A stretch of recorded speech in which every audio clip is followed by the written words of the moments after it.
Après un début de partie haché, la soirée bascule au quart d'heure de jeu. Sur le banc turc, le staff s'agace des nombreuses fautes sifflées contre ses joueurs. Trouvant Pierre Achilwebo, entraîneur adjoint du champion de Turquie, trop véhément, le quatrième arbitre, Sebastian Coltescu, s'adresse à l'arbitre de champ, Ovidiu Ategan, roumain comme lui, pour l'inciter à intervenir. C'est le noir, ici, va voir et identifie-le. Salut les doves, j'espère que vous allez bien. Vidéo pour revenir sur les événements du match Paris Saint-Germain-Istanbul-Başakşehir, comptant pour la 6e journée de la Ligue des Champions 2020-2021. L'extrait que je vous ai lu au-dessus provient de l'agence France Presse. J'ai décidé donc d'écrire une lettre et de la lire pour tous ceux qui s'indignent de l'emballement médiatique qu'a pris cette affaire. J'ai décidé de m'adresser à vous ou de m'adresser à toi dans cette vidéo. J'espère que tu es prêt. Allez, c'est parti.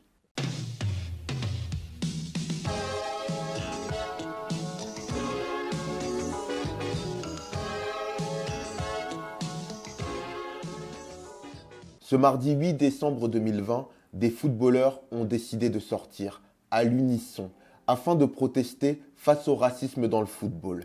Un fléau, un des nombreux qui gangrène ce sport que tu aimes sans doute comme moi.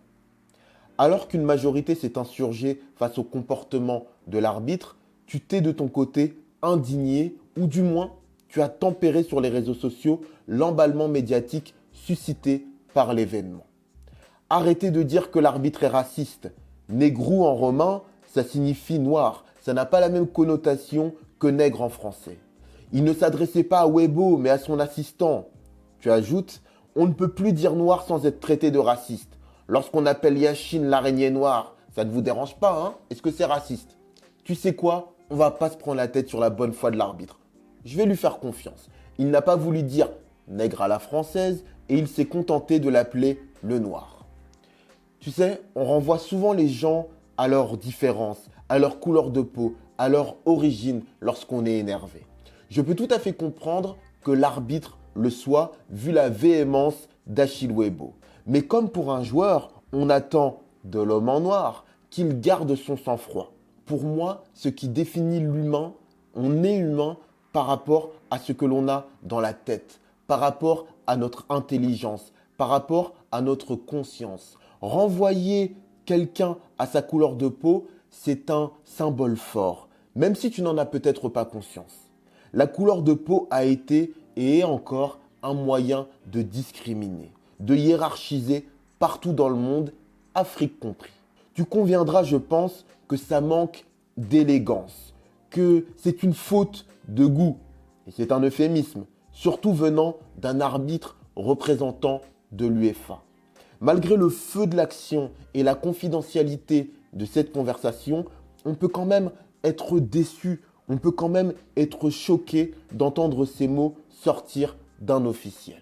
On va passer au deuxième point. Les joueurs ont-ils eu raison de mal le prendre? Et je vais même modifier la question.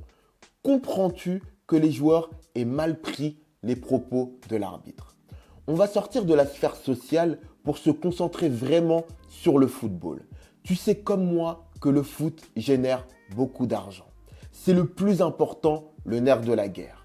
Le plus important est que les matchs soient joués, coûte que coûte. De ce fait, le racisme, même s'il est dénoncé, n'est que trop peu combattu par les instances. Les chants, les cris de singe, l'homophobie, on finit par considérer que cela fait partie du football. Mais non, en tout cas pas pour moi. Des milliers de joueurs doivent la plupart du temps composer avec cela.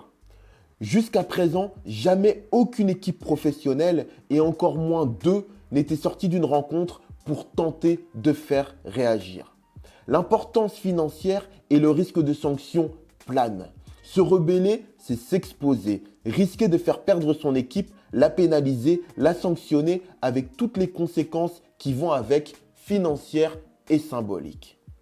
Tu sais ce qui s'est passé lors de la rencontre PSG-Istanbul, c'est simplement la goutte d'eau qui fait déborder le vase. Ce n'est pas ce match, mais tous les matchs où il y a eu du racisme qui sont condamnés. Tu fais peut-être partie de ceux qui disent « Ok pour lutter contre le racisme, mais là vraiment, ils exagèrent, ils saoulent, ça me barbe.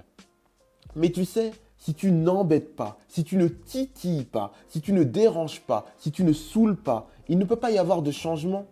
Car l'être humain aime son confort et tant qu'il n'est pas touché lui-même, ce n'est pas si grave. Il a d'autres priorités. C'est une sorte de bras de fer.